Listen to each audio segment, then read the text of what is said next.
자, 호 얘기를 좀 해보자고. 누구냐?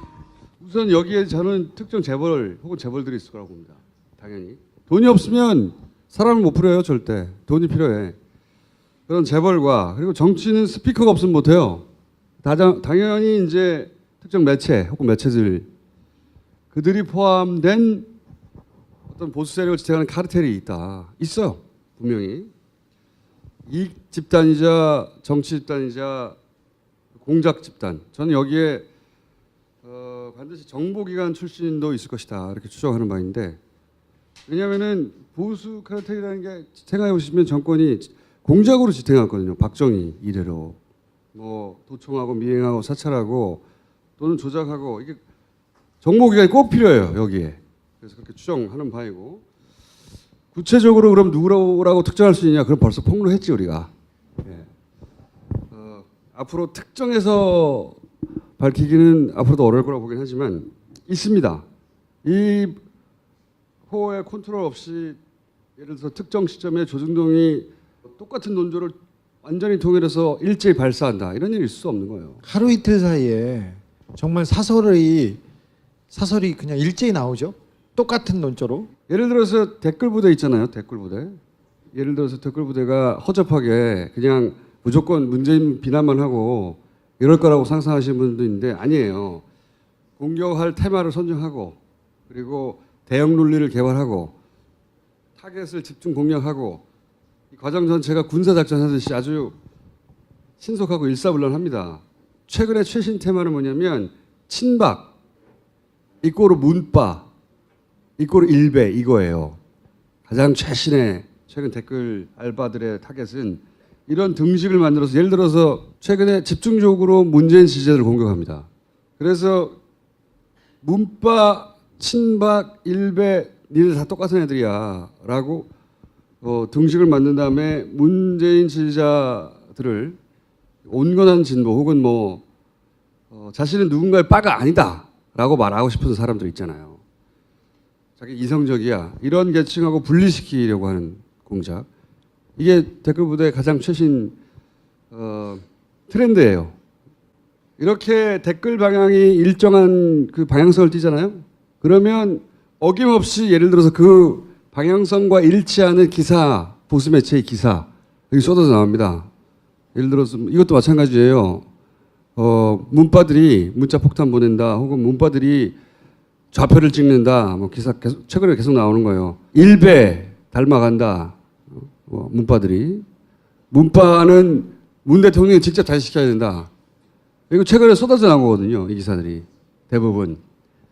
그리고 여기에 걸맞게 댓글도 예를 들어 나도 문재인 지지자지만 그렇죠. 이라고 시작하면서 그렇지만 이건 아니다. 이렇게 하면 안 된다라고 시작되는 댓글이나 게시판에 글들 많아요. 최근에 폭증했어요. 폭증. 중국 방문 전후해가지고 이런 댓글 공작들은 이런 기사들과 패키지로 움직입니다. 댓글, 그리고 기사, 조중동이 나서서 그 다음에 이제 종편에서 그거 씹고 그런 다음에 게시판이나 페이스북이나 SNS에 막 뿌리고 패키지로 움직여요. 이 문바 프레임은 사실은 노무현 때 한번 써먹었던 거예요. 기억을 되돌려 보시면 노빠라고 하는 이 빠라는 단어에는 어떤 맹목적으로 누군가를 지지하는 빠순이 지적으로 경멸적인 의미를 담고 있거든요. 그러다 보니까 처음에 이 공격이 시작됐을 때는 노빠, 특히 지식인들이나 식자층이 자기가 빠라고 불리기 싫어하는 그런 사람들을 자기가 문재인 지지자이면서 나는 그런데 노빠는 아니야 라고 앞에 토달게 만들었어요. 위축시키고 주저하게 만드는 거죠. 자기가 적극적인 지지자임을 표명하는 걸. 실제로 지지자인데 굉장히 비겁하고 취약한 지지층을 만들어내는데 당시에는 성공했어요. 나는 노빠는 아니야. 그렇지만 어쩌고저쩌고 하게 만들었거든요. 예. 그거 한 번 성공했던 프레임을 다시 돌리고 있다. 이런 방식은 자기가 굉장히 객관적이고 이성적이고 논리적이라고 생각하고 싶어 하는 진보 성향의 인사들에게 굉장히 의외로 효과적입니다. 그리고 그런데 오히려 일반 지지자들한테 이제 안 먹혀요. 일반 지지자들이 굉장히 진화했기 때문에 최근에 댓글 오발단 전문가로서 제가 계속 그들의 탐화가 뭔가 계속 바뀌어가거든요. 이런 패키지에 최근에 확 들어오는 또 다른 그 작품이 그 문재인 방중 홀대론이요. 홀대론. 네. 혼밥 프레임. 혼밥. 네. 엄청나게 쏟아냈는데 이제 한번 보세요. TV조선이 최선봉에 서서 이런 거 원래 TV조선이 맨날 해요. 그런데 국빈 방문 중인 문재인 대통령이 중국 당국자가 아닌 우리 측 인사들과 자주 식사를 해 논란이 일고 있습니다. 문 대통령은 서민 행보의 하나로 시장 식당에서 꽈배기 조찬도 했습니다. 이를 두고도 식당에서 국빈을 안내하는 중국 당국자조차 없어 결례라는 지적이 나왔습니다. 이번 국빈 방문은 시주석 국빈 만찬과 선민월 충칭시 당서기 오찬, 시장 조찬과 동포 오찬을 제외한 6끼가 비공개 혼밥으로 알려졌습니다. TV조선 김미선입니다. 베트남을 방문 중인 오바마 미국 대통령이 하노이의 서민 식당을 찾았습니다. 값싼 쌀국수를 주문해 먹자 환호성이 나왔습니다. 수행원도 물린 채 미국 스타 셰프 앤서니 브루덴과 단 둘이서 파란 플라스틱 의자에 앉아 분짜와 베트남 맥주 등 저녁 식사로 치른 비용은 고작 7,000원. 식사가 끝난 후 주방을 향해 엄지를 치켜둔 후 기념 촬영까지 마다하지 않는 소탈한 모습에 시민들이 환호합니다. TV조선 이유진입니다. 똑같은 거 이게. 아니 그 오바마가 한국 돈 7천 낸 거예요? 이번 국빈 방문에서 고개를 갸우뚱하게 하는 것은 아닌가? 우리 대통령이 수행원들과 밥 먹는 횟수가 너무 많다는 겁니다. 10번의 식사 자리에서 단 2끼만 중국 지도자와 함께할 뿐입니다. 노영민 주중대사와 강경화 외교장관 등도 함께했는데 이 자리에 중국 측 인사는 없었습니다. 문재인 대통령은 지금까지 중국 방문 사흘 동안 7끼를 혼자 먹은 겁니다. 중국의 부적절한 외교 영접은 한국 길들이기 차원의 의도적인 홀대란 분석이 나옵니다. 베이징에서 채널A 뉴스 이동훈입니다. 베트남을 방문하고 있는 오바마 미국 대통령이 예정에도 없이 쌀국수 집에 불쑥 들어가 우리 돈 3,000원 남짓한 소박한 국수를 먹었습니다. 베트남 국민과의 친밀감을 높이기 위해 대표적 서민식당을 찾았습니다. 동행자는 방송사 음식 프로그램 진행자. 수행원까지 물리친 두 사람은 현지인들과 어울려 맥주를 곁들여 식사를 했습니다. 밥값은 모두 $6, 우리 돈 7,000원이었고 오바마는 몰려온 인파의 환송을 받으며 자리를 떠났습니다. 채널A 뉴스 정우재입니다. 이렇게 보도할 수도 있었어요 우리가. 그런데 철저하게 혼밥이라고 하잖아요. 중국 홀대론. 중국에서는 저렇게 보도했을 거예요. 그리고 당연히 중국에서는 저렇게 보도했죠. 동남아나 다른 나라에서도 저렇게 얘기했겠죠. 당연히 그렇게 할 수 있는데 일부러 이러는 거거든요. 일부러. 그 중국과의 관계가 복원이 문재인 정부 특별히 경제 태스크포스 팀의 첫 번째 과제였는데 사드로 엎질러져 가지고 중국한테 명분이나 실리를 주지 않으면 중국이 그 한국을 만나줄 리가 없었어요. 그래서 굉장히 어렵게 공을 들여서 국빈 방문을 만들었어요. 그리고 사드로 너무 이렇게 얼음장 같았잖아요. 관계가 지금 훈풍이 분다는 거를 던져준 것만 해도 올해 여기까지 온 것만 해도 굉장히 큰 성과였어요. 사실 이 정권 초기에 저한테 중국에서 공산당의 높은 사람이 찾아왔어요. 남북 문제나 북중 문제 그리고 중국과 한국 문제를 나한테 물어보겠다는 거야. 저한테요? 저는 고발 기자고 저는 아무것도 몰라요. 저는 이명박인데요? 그랬더니 제 담당은 이명박입니다. 네. 그런데 중국에서 직접 내일이라도 시간을 내주신다면 바로 날아오겠다고 그래서 금요일 날 연락을 해서 토요일 날 약속을 잡고 하루 만에 비행기를 타고 왔어요. 제가 무슨 얘기를 했냐면은 페이스북에 사드 이게 이 박근혜하고 최순실이 그 이권을 위해서 돈을 벌기 위해서 엎질러진 물인데 이게 중국과의 관계에 큰 문제가 되고 있다. 이런 방산비리 얘기하는 거죠? 네, 방산비리. 그러면 문재인 정부가 들어와서 방산비리를 밝혀서 사드의 실체, 사드가 들어오게 된 실체를 알게 되는 게 얼마나 걸리냐고 물어보더라고요. 그러니까 몇 년 걸릴 거라고 하면서 그러면 중국이 한국한테 이렇게 화해 제스처를 취할 수 있는 게 없다는 거예요. 시진핑이 뭔가를 또 줘야 되는데 아니 우리가 줘야 시진핑이 이걸 풀지. 그렇죠. 왜냐하면 중국에도 강경파가 있는 거예요. 아니 시진핑이 그리고 사드에 대해서는 강경 발언을 했기 때문에 우리가 명분을 줘야 사드가 풀려요. 그래서 어렵다. 내년까지 중국 관계는 굉장히 어려울 것이다 하고 그분이 걱정을 했어요. 그런데 저까지 찾아왔으니까 얼마나 많은 사람을 만나고 찾아왔겠어요. 근데 그 어려운 게 풀리고 방중을 했어요. 이거 하나 그리고 사드 관련해서 이제 해빙 모드로 넘어갔다. 이거 하나로 경기는 이제 온기가 돌기 시작했어요. 그게 중요한데 그게 핵심인데 그 얘기는 하지 않고 혼밥 얘기를 하는 건데 이렇게 이게 얘기하는 거죠. 왜 이렇게 했을까? 사실은 대통령 순방은 무조건 지지율 상승입니다. 역대 모든 대통령이 정도의 차이만 있어도. 그런데 순방하면 무조건 올라가요.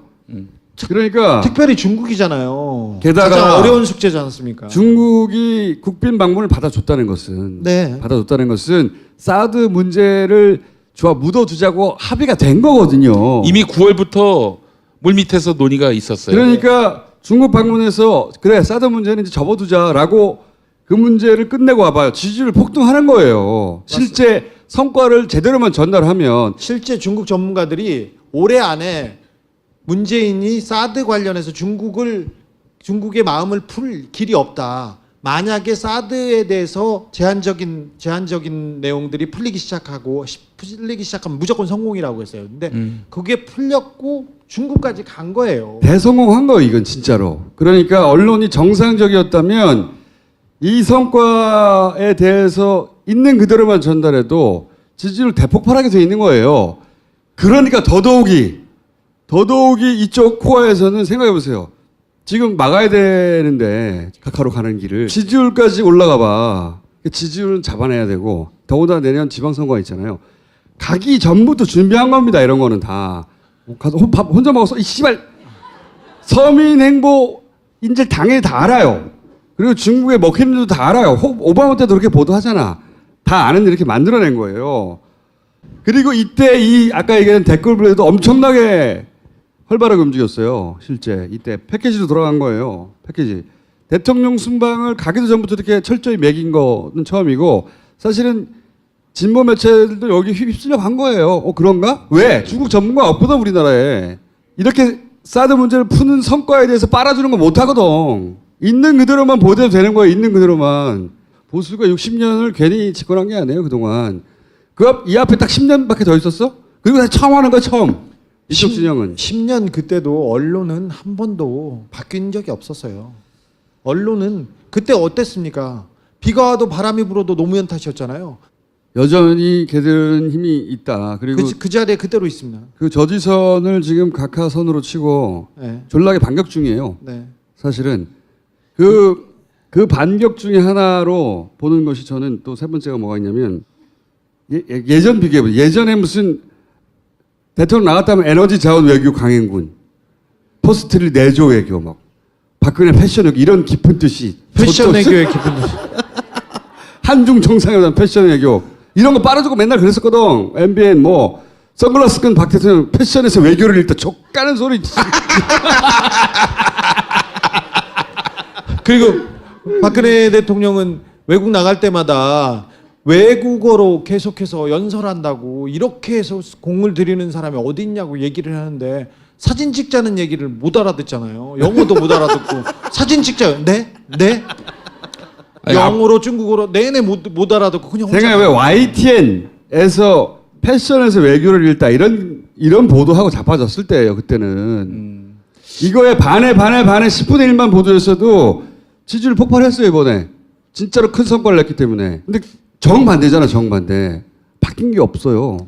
사실 최순실 박근혜가 외교를 똥칠을 해놓고 가가지고 중국과의 관계는 굉장히 어려워요. 사드를 그냥 똑 던져놓고 김관진, 황교안이 배치해놓고 가서 그리고 돈을 먹었겠지 뒤로는 지들은. 네, 어려웠어요. 그런데 배치를 해놨고 그리고 트럼프가 저렇게 계속 그 위협하고 있고 어쩔 수 없이 사드를 조기 배치했지 않습니까? 문재인 대통령이 들어와서도 굉장히 어려운 상황에서 특별히 북한 간의 관계를 풀려면 중국을 마음을 열어야 되는데 명분실리 줄 게 없어 우리나라가 별로. 그런데도 불구하고 이번에 국빈 방문하고 서로 만나고 얘기를 하고 그랬던 것은 굉장히 그래서 시진핑이 그 공산당 내부에서 비판이 있다지 않습니까? 그렇죠. 받은 것도 없는데 왜 만나주고 다 풀어줬냐고. 그러니까 그쪽 입장에서는 홀대는커녕 필요 이상의 환대를 한 거예요. 자기들 정치적 상황에서 보자면. 왜냐하면 우리가 필요하거든요. 중국 입장에서도. 중국 입장에서도 우리를 미국에 뺏길 수도 없는 것이고 필요하단 말이에요. 네. 그 적정한 선을 잘 타고 가서 필요한 걸 얻어낸 거예요. 대단히 성공적인 거예요. 황교안이 시진핑 만나가지고 사드 배치 안 한다고 했잖아. 그러고 나서 바로 배치해버렸잖아. 그때 그렇죠. 중국 애들 굉장히 모욕을 느꼈었다고. 엄청나게. 아니 그럼 미리 말이라도 해주든가 최소한. 특사로 간 사람도 사드 배치는 없다고 얘기했었어요. 어쨌든 이렇게 빨아주는 애들이 싹 돌변해가지고 혼밥 논란 얘기하고 있는 거고 이게 결국은 대통령 지지율 떨어뜨려야 되잖아. 올라가면 안 되거든. 더 마음대로 못 하잖아. 올 연말은 지지율 떨어뜨리고 내년에 시작해야 하는 거예요. 그래야 내년에 선거를 치르고 또 각하도 지켜내지 자기들이. 그러니까 지지율 어느 정도 떨어뜨리면 선거 치르고 다시 지역구도, 다시 혐오, 다시 비판의 언어로 이렇게 양분하면 자기네들은 먹고 살기 좋거든요. 그때 같이 나온 게 문파 프레임이에요. 이거 굉장히 주의해서 봐야 됩니다. 등식을 만들어서 예를 들어서 최근에 집중적으로 문재인 지지자들을 공격합니다. 그래서 문파, 친박, 일배 니들 다 똑같은 애들이야 라고 등식을 만든 다음에 문재인 지지자들을 온건한 진보 혹은 자신은 누군가의 빠가 아니다 라고 말하고 싶은 사람들 있잖아요. 자기 이성적이야. 이런 계층하고 분리시키려고 하는 공작. 이게 댓글 부대의 가장 최신 트렌드예요. 이렇게 댓글 방향이 일정한 그 방향성을 띠잖아요. 그러면 어김없이 예를 들어서 그 방향성과 일치하는 기사, 보수 매체의 기사 여기 쏟아져 나옵니다. 예를 들어서 이것도 마찬가지예요. 문바들이 문자 폭탄 보낸다 혹은 문바들이 좌표를 찍는다 기사 최근에 계속 나오는 거예요. 일배 닮아간다. 문바는 문 대통령이 직접 다시 시켜야 된다. 이거 최근에 쏟아져 나온 거거든요. 이 기사들이 대부분. 그리고 여기에 걸맞게 댓글도 예를 들어 나도 문재인 지지자지만 그렇죠. 이라고 시작하면서 그렇지만 이건 아니다. 이렇게 하면 안 된다라고 시작되는 댓글이나 게시판에 글들 많아요. 최근에 폭증했어요. 중국 방문 전후해가지고 이런 댓글 공작들은 이런 기사들과 패키지로 움직입니다. 댓글, 그리고 기사, 조정동이 나서서 그 다음에 이제 종편에서 그거 씹고 그런 다음에 게시판이나 페이스북이나 SNS에 막 뿌리고 패키지로 움직여요. 이 문파 프레임은 사실은 노무현 때 한번 써먹었던 거예요. 기억을 되돌려 보시면 노빠라고 하는 이 빠라는 단어에는 어떤 맹목적으로 누군가를 지지하는 빠순이 지적으로 경멸적인 의미를 담고 있거든요. 그러다 보니까 처음에 이 공격이 시작됐을 때는 앞으로 특정해서 밝히기는 앞으로도 어려울 거라고 보긴 하지만 있습니다. 이 호의 컨트롤 없이 예를 들어서 특정 시점에 조중동이 똑같은 논조를 완전히 통일해서 일제히 발사한다. 이런 일이 있을 수 없는 거예요. 하루 이틀 사이에 정말 사설이 그냥 일제히 나오죠. 똑같은 논조로. 예를 들어서 댓글 부대 있잖아요. 댓글 부대. 예를 들어서 댓글 부대가 허접하게 그냥 무조건 문재인 비난만 하고 이럴 거라고 상상하시는 분도 있는데 아니에요. 공격할 테마를 선정하고 그리고 대형 논리를 개발하고 타겟을 집중 공략하고 이 과정 전체가 군사작전 하듯이 아주 신속하고 일사불란합니다. 최근에 최신 테마는 뭐냐면 친박, 이꼬르 문파, 이꼬르 일배 이거예요. 가장 최신의 최근 댓글 알바들의 타겟은 이런 노빠, 특히 지식인들이나 식자층이 자기가 빠라고 불리기 싫어하는 그런 사람들을 자기가 문재인 지지자이면서 나는 그런데 노빠는 아니야 라고 앞에 토달게 만들었어요. 위축시키고 주저하게 만드는 거죠. 자기가 적극적인 지지자임을 표명하는 걸. 실제로 지지자인데 굉장히 비겁하고 취약한 지지층을 만들어내는데 당시에는 성공했어요. 나는 노빠는 아니야. 그렇지만 어쩌고저쩌고 하게 만들었거든요. 예. 그거 한 번 성공했던 프레임을 다시 돌리고 있다. 이런 방식은 자기가 굉장히 객관적이고 이성적이고 논리적이라고 생각하고 싶어 하는 진보 성향의 인사들에게 굉장히 의외로 효과적입니다. 그리고 그런데 오히려 일반 지지자들한테 이제 안 먹혀요. 일반 지지자들이 굉장히 진화했기 때문에 최근에 댓글 오발 자 코어 얘기를 좀 해보자고. 누구냐? 우선 여기에 저는 특정 재벌 혹은 재벌들이 있을 거라고 봅니다. 당연히 돈이 없으면 사람을 못 풀어요. 절대 돈이 필요해. 그런 재벌과 그리고 정치는 스피커가 없으면 못해요. 당연히 이제 특정 매체 혹은 매체들 그들이 포함된 어떤 보수 세력을 지탱하는 카르텔이 있어요. 분명히 이익 집단이자 정치 집단이자 공작 집단. 저는 여기에 반드시 정보기관 출신도 있을 것이다 이렇게 추정하는 바인데 왜냐하면은 보수 카르텔이라는 게 생각해 보시면 정권이 공작으로 지탱했거든요. 박정희 이래로 뭐 도청하고 미행하고 사찰하고 또는 조작하고 이게 정보기관이 꼭 필요해요 여기에. 그래서 그렇게 추정하는 바이고 구체적으로 그럼 누구라고 특정할 수 있냐? 그럼 벌써 폭로했지 우리가.